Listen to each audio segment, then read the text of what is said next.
Madalas makita ang mga batang ito. Dala-dala ang tindang isang supot na puno ng mga talbos ng kamoting kahoy at iba pang mga dahong gulay. Palakad-lakad sa kalsada, naghahanap ng mapagbebentahan. Di alintana ang mga peligrong posibleng maranasan basta't makabenta lamang. Marahil ang iba sa inyo ay nagtataka. Sa murang edad, bakit nga ba sila nagtitinda?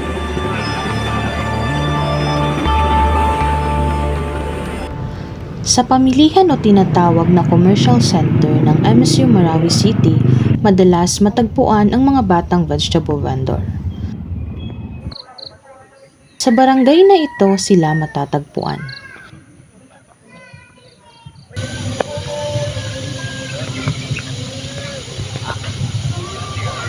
Isa na rito si Norman.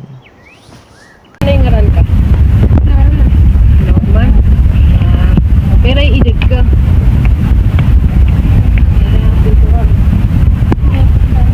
Ito.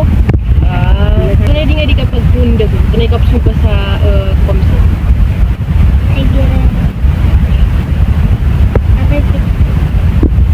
Kapipit. Na tunay ka muling kap man na oras.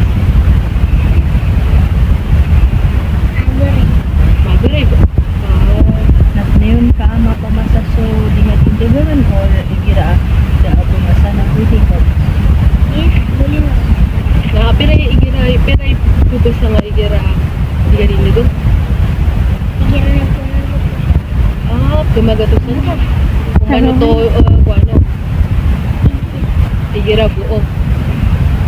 Igira kapipita na pukapasin sa kamo bago ka diba? Ano ka pusla ka mo at yan ito doon?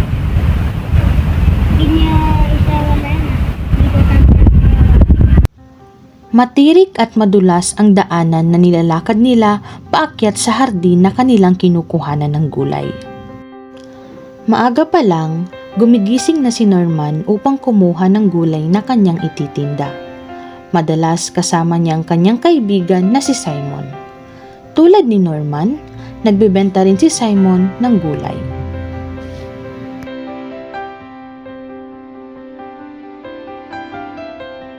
Ang hardin na ito ay pagmamay-ari nila Norman.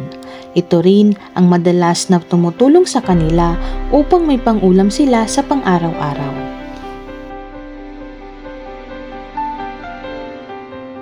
Simon, no? Malata ni Mapus.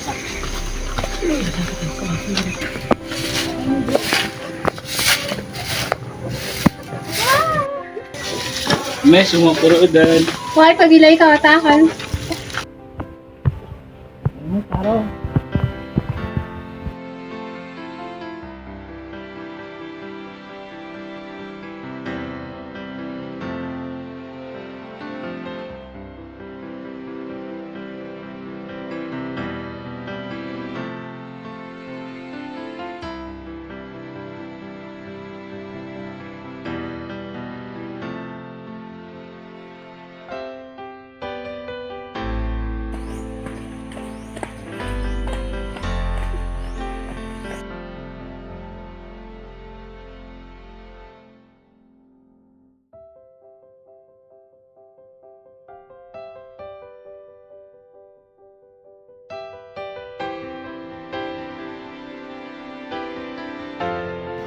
Pagkababa sa commercial center, sa bakery na ito, lagi silang pumipwesto.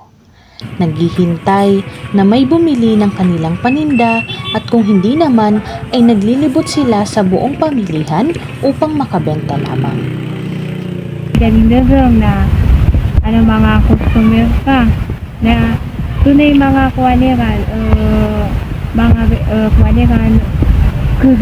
di na nito di maturo so na hindi ka na mga customer ka ito na di na maturo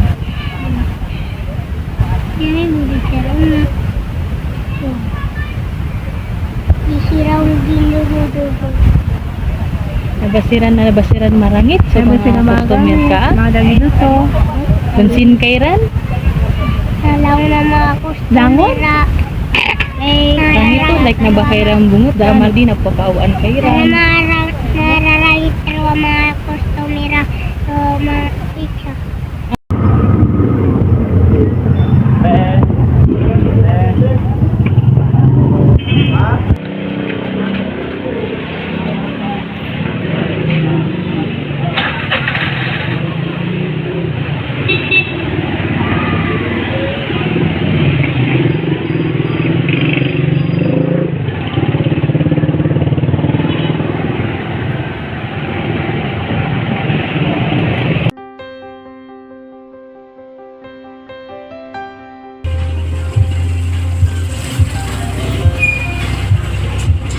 Gayunpaman, may mga mabubuting tao naman na bumibili sa kanila.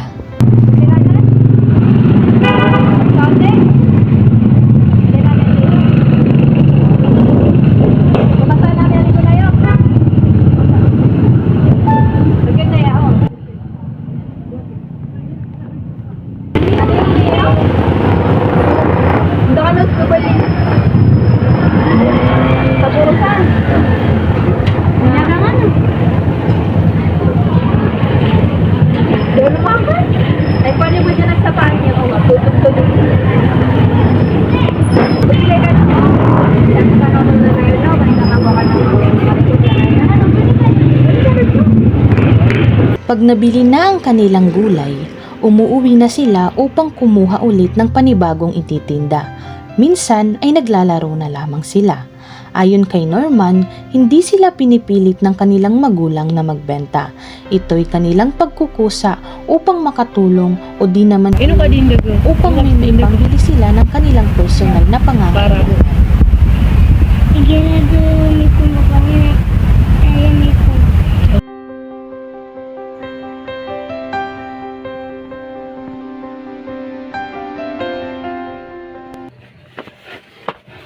May kate umargas. Aw na, alhamdulillah wata ko lay. Kana pipindot ano amay. Nakausap namin ng kanyang ina. Siya ay isang single mother na nag-aalaga ng 3 anak. Ayon sa kanya, dahil raw sa kahirapan kaya ito nagagawa ng kanyang anak. Sagan so ina Norman. Sumagan kate. Si Nini. Ipagi sa mi buo tunay magdam yan ibaga to ginyama ay sa ginyamawa tayo na parang pakagup din mga ito need mga ito panidod na pakagup second din ka isa ni managang tunay magagdam kaun.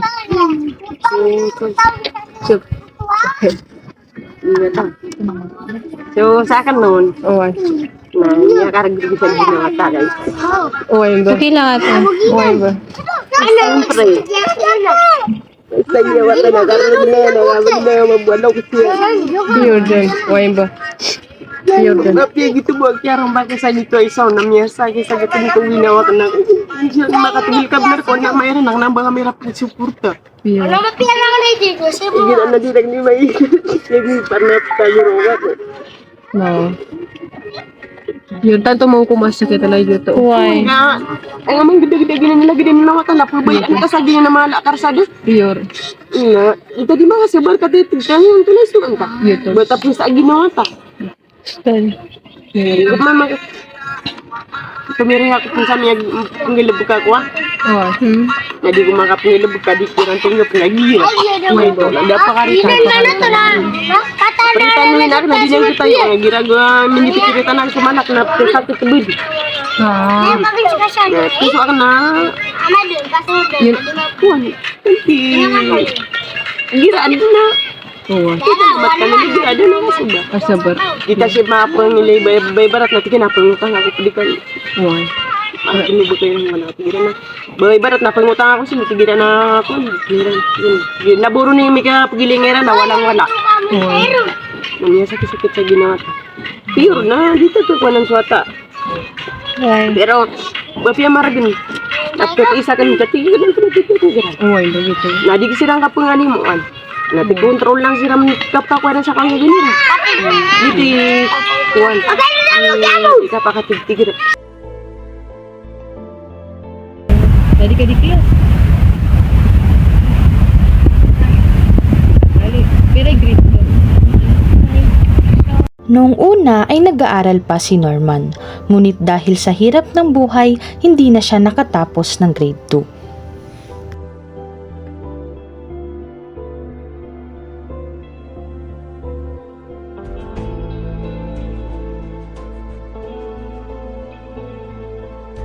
Ang wala pa nga mapakapasa dari sila, no, wad. Nagira lagi di ada matatanga da ko na kari baka siguro ka. Baka da swata nagkasuwa sulok siya na da mabuo pinag-aralan ni di ka gugubutagas ko. Batay sa bagong datos na nilabas ng Philippine Statistics Authority o PSA, ang kabuang bilang ng mga nagtatrabahong bata na nakikibahagi sa child labor ay tinatayang nasa 678,000 noong 2023. Ito ay mas mababa kaysa sa naiulat na bilang ng mga nagtatrabahong bata na nakikibahagi sa child labor noong 2022 sa 828,000 at noong 2021 sa 935,000.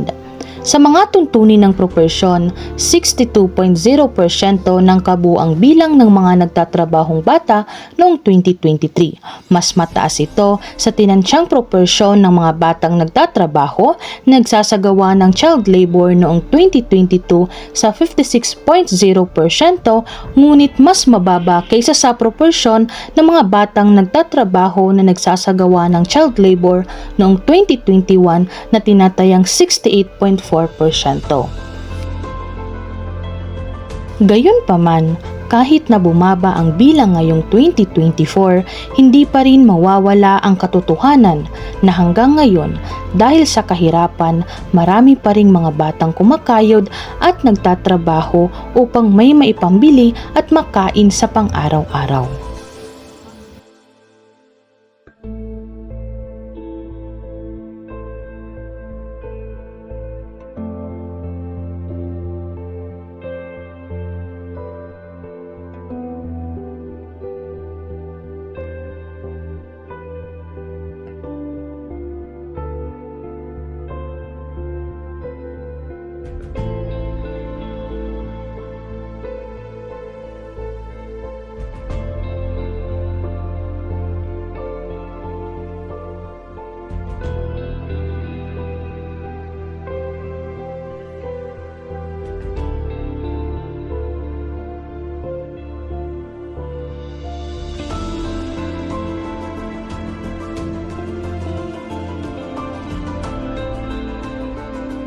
Ano ba kapag ko eh?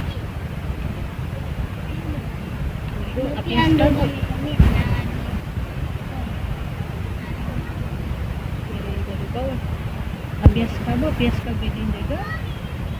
Hindi ka pa din. Ano na? Hindi na. Kayo bubuto sa Nawala ko na. Na? Magambulay ako na po kayo. May pangarap ka sa buhay mo? Taiwan. Oh, Tuloy ako. maloy ka ustad.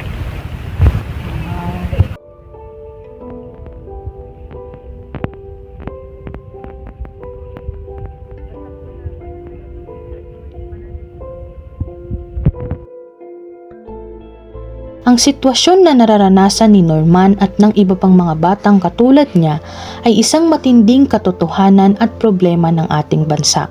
Mga batang kadalasan napipilitang magtrabaho dahil sa kahirapan. Nawawalan ng pagkakataon na pumasok sa paaralan at nalilimitahan ng kanilang intelektual na pag-unlad at hangarin sa hinaharap. Maging sa pisikal at biyolohikal na kalusugan ay naaapektuhan. Maging sa psikolohikal na aspeto, ang mga batang nagtatrabaho ay kadalasang napapailalim sa pang-aabuso, pagsasamantala at kapabayaan.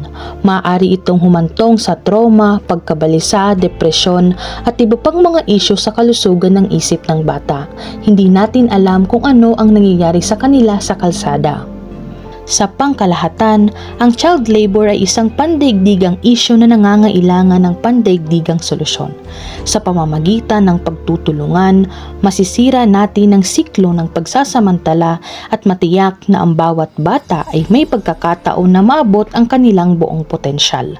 Sama-sama nating protektahan ang mga karapatan ng mga bata at lumikha ng isang mundo kung saan ang bawat bata ay maaaring magtamasa ng ligtas, malusog at maunlad na kinabukasan.